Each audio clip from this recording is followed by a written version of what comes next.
एक the last lesson. Author Alphonse Daudet. I started for school very late that morning. मैं उस सुबह बहुत देर से स्कूल के लिए निकला. And was in great dread of a scolding. और डांट से बहुत डर रहा था. Especially because M. Hamel had said that he would question us on participles. खासकर इसलिए क्योंकि एम हैमिल ने कहा था कि वह हमसे पार्टिसिपल्स पर सवाल करेगा. And I did not know the first word about them. और मुझे उनके बारे में पहला शब्द भी नहीं पता था. For a moment I thought of running away and spending the day out of doors. एक पल के लिए मैंने सोचा कि भाग जाऊं और बाहर दिन बिताऊं. It was so warm, so bright. यह बहुत गर्म, इतना उज्ज्वल था. The birds were chirping at the edge of the woods. जंगल के किनारे पक्षी चहचहा रहे थे. And in the open field back of the sawmill the Prussian soldiers were drilling. और आराघर के पीछे खुले मैदान में प्रशिया के सैनिक ड्रिलिंग कर रहे थे. It was all much more tempting than the rule for participles. यह सब प्रतिभागियों के लिए नियम से कहीं अधिक आकर्षक था. But I had the strength to resist and hurried off to school. लेकिन मुझमें विरोध करने की ताकत थी और मैं जल्दी से स्कूल चला गया. When I passed the town hall there was a crowd in front of the bulletin board. जब मैं टाउन हॉल से गुजरा तो बुलेटिन बोर्ड के सामने भीड़ थी. For the last 2 years all our bad news had come from there, the lost battles. पिछले 2 वर्षों से हमारी सारी बुरी खबरें वहीं से आ रही थी. The draft, the orders of the commanding officer, and I thought to myself, without stopping, what can be the matter now? हारी हुई लड़ाइयाँ, ड्राफ्ट, कमांडिंग ऑफिसर के आदेश और मैंने बिना रुके मन में सोचा, अब क्या मामला हो सकता है? Then, as I hurried by as fast as I could go, the blacksmith. फिर मैं जितनी तेजी से जा सकता था उतनी तेजी से लोहार के पास गया. Watcher, who was there, with his apprentice, reading the bulletin, called after me. Watcher, जो वहां अपने प्रशिक्षु के साथ बुलेटिन पढ़ रहा था, ने मुझे बुलाया. Don't go so fast, bub, you'll get to your school in plenty of time. इतनी जल्दी मत जाओ, बब, तुम बहुत समय में अपने स्कूल पहुंच जाओगे. I thought he was making fun of me, and reached M. Hamel's little garden all out of breath. मुझे लगा कि वह मेरा मजाक उड़ा रहा है, और मैं हांफते हुए एम हैमेल के छोटे से बगीचे में पहुंच गया. Usually, when school began, there was a great bustle. आमतौर पर, जब स्कूल शुरू होता था, तो बड़ी हलचल होती थी. Which could be heard out in the street. जिसे सड़क पर सुना जा सकता था. The opening and closing of desks. डेस्कों का खुलना और बंद होना. Lessons repeated in unison. पाठों को एक साथ दोहराया जाना. Very loud. बहुत तेज आवाज में. With our hands over our ears to understand better. बेहतर ढंग से समझने के लिए अपने कानों पर हाथ रखकर. And the teacher's great ruler rapping on the table. और शिक्षक के महान शासक का मेज पर ताल बजाना. But now it was all so still. लेकिन अब यह सब इतना शांत था. I had counted on the commotion to get to my desk without being seen. मैंने देखा था कि बिना देखे अपनी मेज पर पहुंचने के लिए हंगामा होने लगा था. But, of course, that day everything had to be as quiet as Sunday morning. लेकिन, निःसंदेह, उस दिन सब कुछ रविवार की सुबह की तरह शांत होना था. Through the window I saw my classmates. खिड़की के माध्यम से मैंने अपने सहपाठियों को देखा. Already in their places. जो पहले से ही अपनी जगह पर थे. And M. Hamel walking up and down with his terrible iron ruler under his arm. और एम हैमेल अपनी बाह के नीचे भयानक लोहे के शासक के साथ ऊपर और नीचे चल रहे थे. I had to open the door and go in before everybody. मुझे सबके सामने दरवाजा खोलकर अंदर जाना पड़ा. You can imagine how I blushed and how frightened I was. आप कल्पना कर सकते हैं कि मैं कितना शर्मा गया था और कितना भयभीत हो गया था। But nothing happened. लेकिन कुछ न हुआ। M. Hamel saw me and said very kindly. M. Hamel ने मुझे देखा और बहुत दयालुता से कहा, Go to your place quickly, little Franz. We were beginning without you. जल्दी अपने स्थान पर जाओ, छोटे फ्रांज। हम तुम्हारे बिना शुरुआत कर रहे थे। I jumped over the bench and sat down at my desk. मैं बेंच पर कूद गया और अपनी मेज पर बैठ गया। Not till then, when I had got a little over my fright. तब तक नहीं, जब मैं अपने डर पर थोड़ा काबू पाया था। Did I see that our teacher had on his beautiful green coat? क्या मैंने देखा था कि हमारे शिक्षक ने अपना सुंदर हरा coat, His frilled shirt and the little black silk cap, all embroidered. अपनी झालरदार शर्ट और छोटी काली रेशम की टोपी सभी कढ़ाई की हुई थी। That he never wore except on inspection and prize days. जिसे उन्होंने निरीक्षण और पुरस्कार दिवस के अलावा कभी नहीं पहना। Besides, the whole school seemed so strange and solemn. इसके अलावा पूरा स्कूल बहुत अजीब और गंभीर लग रहा था। But the thing that surprised me most was to see, on the back benches that were always empty. लेकिन जिस चीज ने मुझे सबसे ज्यादा आश्चर्यचकित किया वह यह देखकर था कि पीछे की बेंचों पर जो हमेशा खाली रहती थी। The village people sitting quietly like ourselves. गांव के लोग हमारी तरह चुपचाप बैठे थे। Old Hauser, with his three-cornered hat, the former mayor, the former postmaster, and several others besides. बूढ़ा हाउजर अपनी 3 कोनों वाली टोपी के साथ, पूर्व मेयर, पूर्व पोस्टमास्टर और इसके अलावा कई अन्य लोग। Everybody looked sad. हर कोई उदास लग रहा था। And Hauser had brought an old primer. और हाउजर एक पुराना प्राइमर लाया था। Thumbed at the edges. जिसके किनारों पर अंगूठा लगा हुआ था। And he held it open on his knees with his great spectacles lying across the pages. और उसने अपने बड़े चश्मे के साथ इसे अपने घुटनों पर खुला रखा था। While I was wondering about it all. जब मैं इस सब के बारे में सोच रहा था। M. Hamel mounted his chair. And M. Hamel अपनी कुर्सी पर चढ़े और in the same grave and gentle tone which he had used to me, said.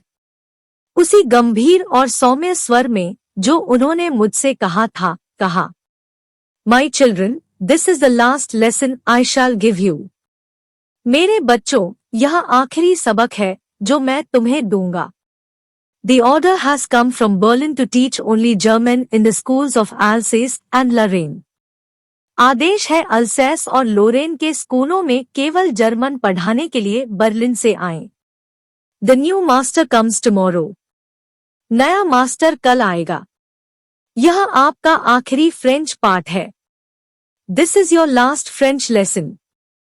I want you to be very attentive. मैं चाहता हूं कि आप बहुत चौकस रहें। What a thunderclap these words were to me. ये शब्द मेरे लिए कैसा वज्रपात थे। Oh, the wretches, that was what they had put up at the town hall. ओह, दुष्टों, यह वही था जो उन्होंने टाउन हॉल में रखा था। My last French lesson. Why, I hardly knew how to write. मेरा आखिरी फ्रेंच पाठ। क्यों, मुझे तो लिखना ही नहीं आता था। I should never learn any more. I must stop there, then. मुझे और कभी नहीं सीखना चाहिए। तो फिर मुझे वहीं रुकना होगा। Oh, how sorry I was for not learning my lessons, for seeking birds' eggs, or going sliding on the Saar. ओह, मुझे अपना सबक न सीखने, पक्षियों के अंडे खोजने, या सार पर फिसलने के लिए कितना अफसोस हुआ। My books, that had seemed such a nuisance a while ago. मेरी किताबें, जो कुछ समय पहले इतनी परेशान करने वाली लगती थी। So heavy to carry. ले जाने में इतनी भारी लगती थी। My grammar and my history of the saints were old friends now that I couldn't give up. मेरा व्याकरण और संतों का मेरा इतिहास अब पुराने दोस्त थे जिन्हें मैं छोड़ नहीं सकता था. And then Hamel too, the idea that he was going away. और एम हैमेल भी यह विचार कि वह दूर जा रहा है. That I should never see him again. कि मुझे उसे फिर कभी नहीं देखना चाहिए. Made me forget all about his ruler and how cranky he was. मुझे उसके शासक के बारे में सब भूल गया और वह कितना चिड़चिड़ा था. Poor man. It was in honor of this last lesson that he had put on his fine Sunday clothes. गरीब आदमी. यह इस आखिरी पाठ के सम्मान में था कि उसने अपने रविवार के अच्छे कपड़े पहन लिए थे. And now I understood why the old men of the village were sitting there in the back of the room. और अब मुझे समझ आया कि गांव के बूढ़े लोग वहां कमरे के पीछे क्यों बैठे थे. It was because they were sorry, too, that they had not gone to school more. ऐसा इसलिए था क्योंकि उन्हें इस बात का भी दुख था कि वे अधिक स्कूल नहीं गए. It was their way of thanking our master for his 40 years of faithful service and of showing their respect for the country that was theirs no more. यह हमारे स्वामी को उनकी 40 वर्षों की वफादार सेवा के लिए धन्यवाद देने और उस देश के प्रति अपना सम्मान दिखाने का उनका तरीका था जो अब उनका नहीं रहा. While I was thinking of all this, जब मैं यह सब सोच रहा था, I heard my name called. मैंने अपना नाम सुना. It was my turn to recite. सुनाने की बारी मेरी थी. What would I not have given to be able to say that dreadful rule for the participle all through, very loud and clear, and without one mistake. Participle के लिए उस भयानक नियम को पूरी तरह से, बहुत जोर से और स्पष्ट रूप से, और एक भी गलती के बिना कहने में सक्षम होने के लिए मैं क्या नहीं कर सकता था. But I got mixed up on the first words and stood there, holding on to my desk, my heart beating, and not daring to look up. लेकिन मैं पहले शब्दों में उलझ गया और अपनी मेज पकड़कर वहीं खड़ा रहा.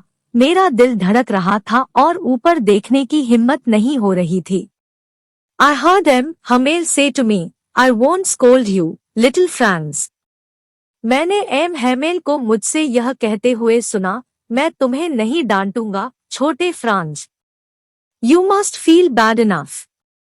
तुम्हें काफी बुरा लग रहा होगा. देखो यह कैसा है. See how it is. Every day we have said to ourselves, bah, I've plenty of time. हर दिन हमने खुद से कहा है, बाह, मेरे पास बहुत समय है. I'll learn it tomorrow. मैं इसे कल सीखूंगा. And now you see where we've come out. और अब आप देख रहे हैं कि हम कहाँ आ गए हैं. Ah, that's the great trouble with Alsace. She puts off learning till tomorrow. अल्सेस के साथ यह बड़ी समस्या है. वह सीखना कल तक के लिए टाल देती है. Now those fellows out there will have the right to say to you. अब वहाँ मौजूद लोगों को आपसे यह कहने का अधिकार होगा. How is it? You pretend to be Frenchmen, and yet you can neither speak nor write your own language? यह कैसा है? आप फ्रांसीसी होने का दिखावा करते हैं, और फिर भी आप न तो अपनी भाषा बोल सकते हैं, और न ही लिख सकते हैं. But you are not the worst, poor little Franz.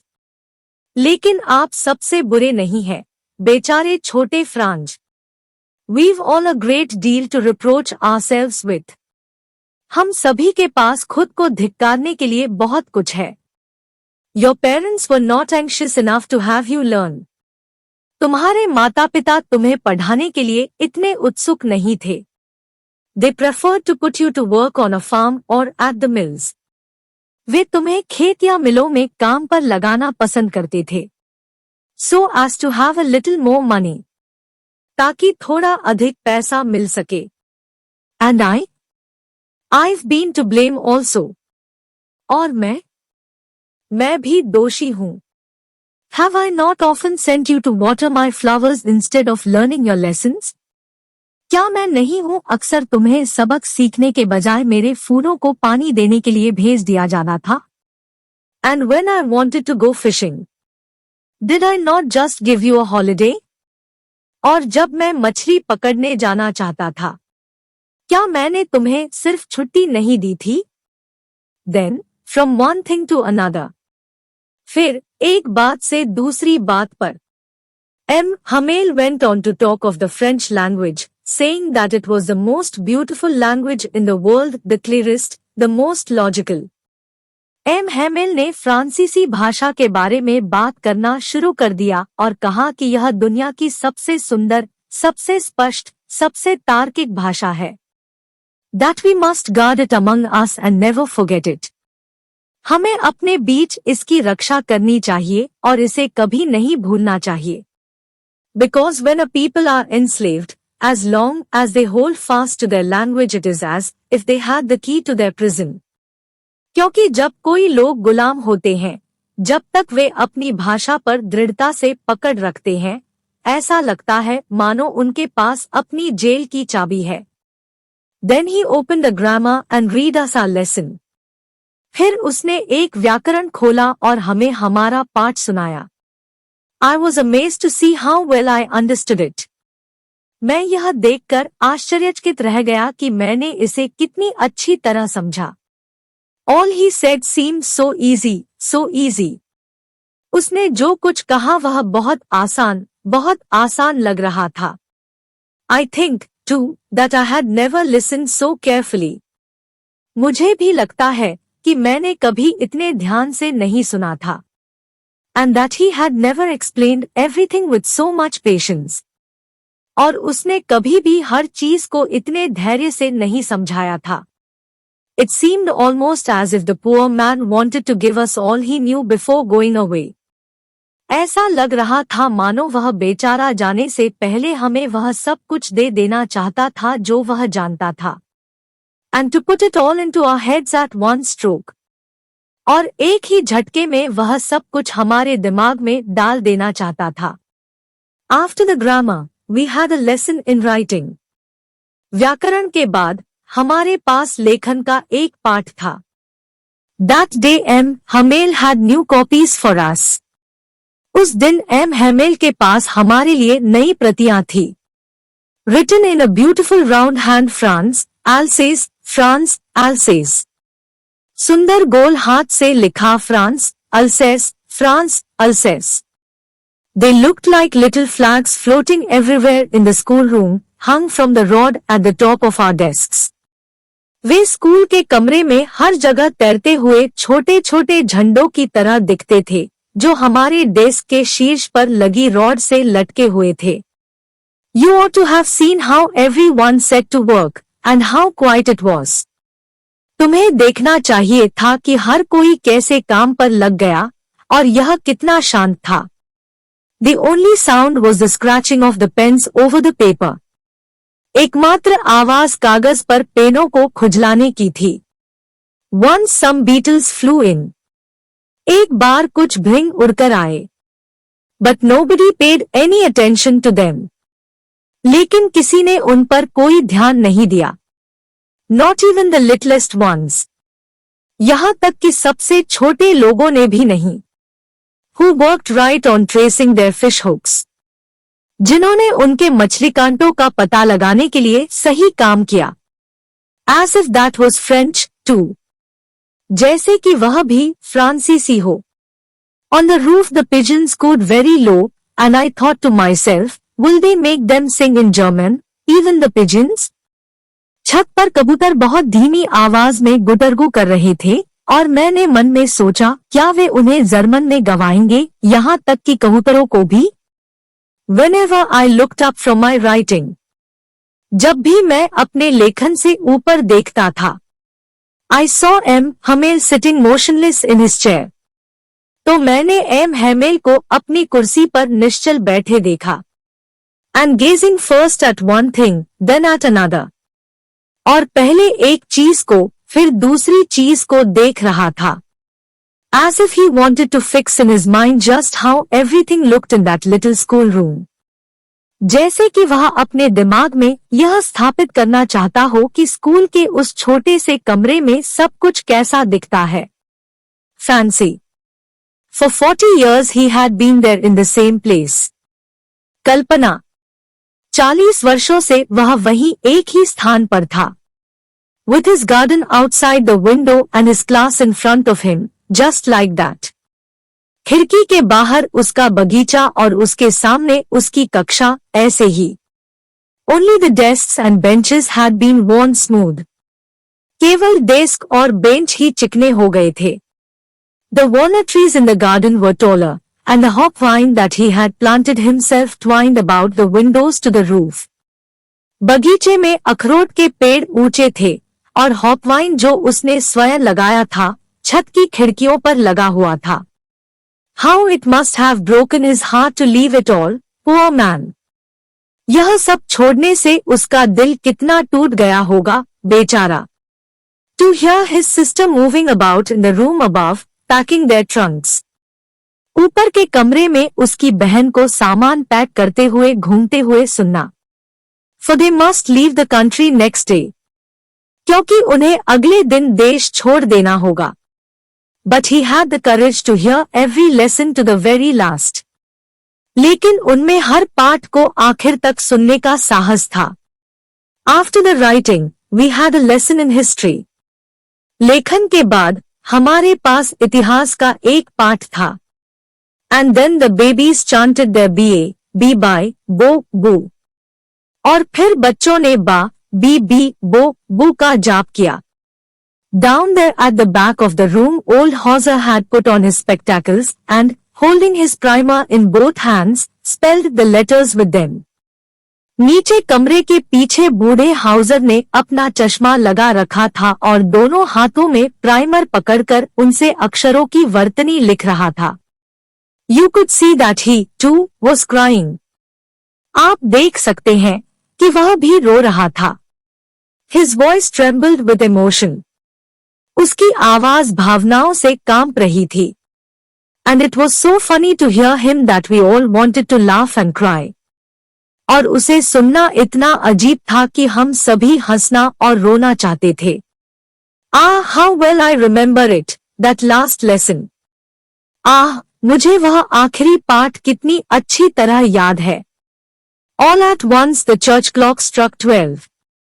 अचानक चर्च की घड़ी में 12 बज गए। Then the Angelus. At the same moment the trumpets of the Prussians, returning from drill, sounded under our windows. फिर देवदूत। उसी क्षण हमारी खिड़कियों के नीचे ड्रिल से लौट रहे प्रशियावासियों की तुरही बजने लगी। M. Hamel stood up. Very pale, in his chair. I never saw him look so tall. M. Hamel उठ खड़े हुए। बहुत पीला, उसकी कुर्सी पर। मैंने उसे इतना लंबा कभी नहीं देखा। My friends, said he, I will but something choked him. He could not go on. मेरे दोस्तों, बोले उसने, मैं यह, लेकिन कुछ उसकी गला में फंसा हुआ था। उसने आगे बढ़ने में सक्षम नहीं था। Then he turned to the blackboard. फिर वह ब्लैकबोर्ड की ओर मुड़ा। Took a piece of chalk, and, bearing on with all his might, he wrote as large as he could Vive la France. चौक का एक टुकड़ा लिया और अपनी पूरी ताकत लगाकर जितना बड़ा हो सकता था लिखा विवे ला France. Then he stopped and leaned his head against the wall. फिर वह रुका और अपना सिर दीवार पर टिका दिया। And, without a word, he made a gesture to us with his hand. और बिना कुछ बोले उसने अपने हाथ से हमें इशारा किया। School is dismissed, you may go. School की छुट्टी हो गई है, आप जा सकते हैं।